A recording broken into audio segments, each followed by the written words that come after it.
Hey everyone, and welcome back to the channel. Today we're diving into one of history's most bizarre conflicts, a war that proves even the smallest, most ridiculous things can lead to massive bloodshed. We're talking about the War of the Oaken Bucket. Yes, you heard that right. A war over a bucket. But this wasn't just any bucket, and this wasn't just any squabble. This was 14th century Italy, a place simmering with political tension, where loyalty was fierce and insults were deadly. So, set the scene. The year is 1325. Italy isn't the unified country we know today. Instead, it's a patchwork of powerful, independent city-states, each with its own army, its own laws, and its own intense rivalries. At the heart of our story are two of these cities, Bologna and Modena. They were neighbors, but they were far from friendly. For decades, they had been on opposite sides of a much larger political divide that was tearing Italy apart. This was the conflict between the Guelphs and the Ghibellines. Now, to keep it simple, the Guelphs were a faction that supported the authority of the Pope, while the Ghibellines backed the Holy Roman Emperor. Bologna was a staunchly Guelph city, fiercely loyal to the papacy. Modena, on the other hand, was a major Ghibelline stronghold, championing the emperor's cause. This wasn't just a political disagreement. It was a deep-seated ideological war that defined alliances, fueled hatred, and led to constant border skirmishes and raids between cities. Think of it like a medieval version of a bitter sports rivalry. But instead of just trading insults, they were trading sword slashes and arrow volleys. For years, Bologna and Modena had been locked in this cycle of aggression. They raided each other's farmlands, stole livestock, and generally made life miserable for anyone living near their shared border. The tension was like a powder keg, just waiting for a spark. And that spark came in the form of something utterly mundane, a wooden bucket. The story goes that one night, a small group of Modenese soldiers snuck into the city of Bologna. They didn't storm the castle or assassinate a leader. Instead, they crept to the city's central well and stole the oaken bucket used to draw water. Now, you might be thinking, that's it, they stole a bucket. But this was a calculated act of humiliation. It was a symbolic gesture, a way for Modena to say, we can walk right into your city, take something from your very center, and you can't do a thing to stop us. It was the medieval equivalent of a massive prank, but one with deadly serious implications. When the people of Bologna woke up and found their bucket missing, they were furious. This wasn't just about losing a piece of equipment, it was about pride. It was a public slap in the face. The Bolognese authorities immediately sent an ultimatum to Modena. Return our bucket, or face the consequences. Modena's response, essentially, come and get it. They refused to return the bucket, proudly displaying it as a trophy of their daring raid. For Bologna, this was the final straw. The theft, combined with decades of pent-up animosity, was more than enough to justify a full-scale declaration of war. Their honor had been slighted, and they were determined to get it back, along with their bucket, by force. So, Bologna mobilized its army, and they didn't hold back. They gathered a massive force of about 30,000 infantry and 2,000 cavalry. This was a significant army for the time, a clear sign of how seriously they took this insult.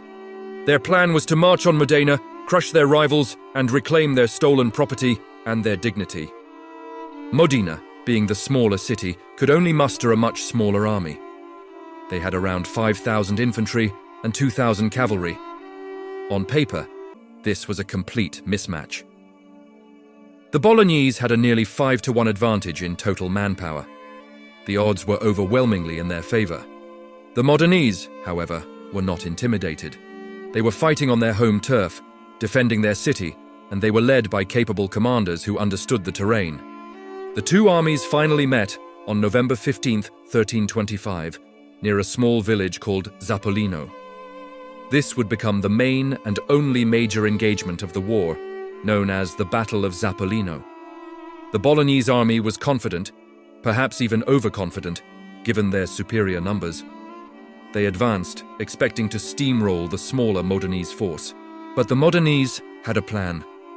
They chose their ground carefully and used their more experienced cavalry to their advantage. Despite being heavily outnumbered, the Ghibelline forces charged with incredible ferocity. The battle was brutal and bloody, lasting only a couple of hours. But in that short time, the unthinkable happened. The massive Bolognese army, which seemed destined for victory, broke. They were completely routed. The Modenese charge had shattered their lines, and panic spread through the Guelph ranks. The retreat turned into a chaotic and bloody pursuit. The Modenese chased the fleeing Bolognese soldiers all the way back to the gates of Bologna. Sources from the time claim that around 2,000 men were killed on both sides in just a few hours, making it one of the bloodiest battles of the Italian Middle Ages. The Modenese had achieved a stunning, decisive victory against all odds. Having chased their enemies back to their city walls, the victorious Modenese didn't try to lay a siege. They knew they didn't have the numbers to take a fortified city like Bologna. Instead, they spent the next few days taunting their defeated rivals from outside the gates, holding a mock festival to celebrate their victory and further humiliate the Bolognese. They then packed up and marched home, not just with their pride intact, but with the ultimate prize. And what about the bucket? Well, the Modenese kept it. After all that bloodshed, after a war that cost thousands of lives, the original object of the conflict remained in Modena. It became a legendary trophy, a symbol of their incredible victory against a much larger foe. The war eventually ended with a peace treaty a few months later, but the bucket never went back to Bologna. What's truly amazing is that this story doesn't just end there. The bucket became a treasured artifact for the city of Modena. For centuries, it was kept in the bell tower of their cathedral, the Torre della Ghirlandina, suspended by an iron chain for all to see.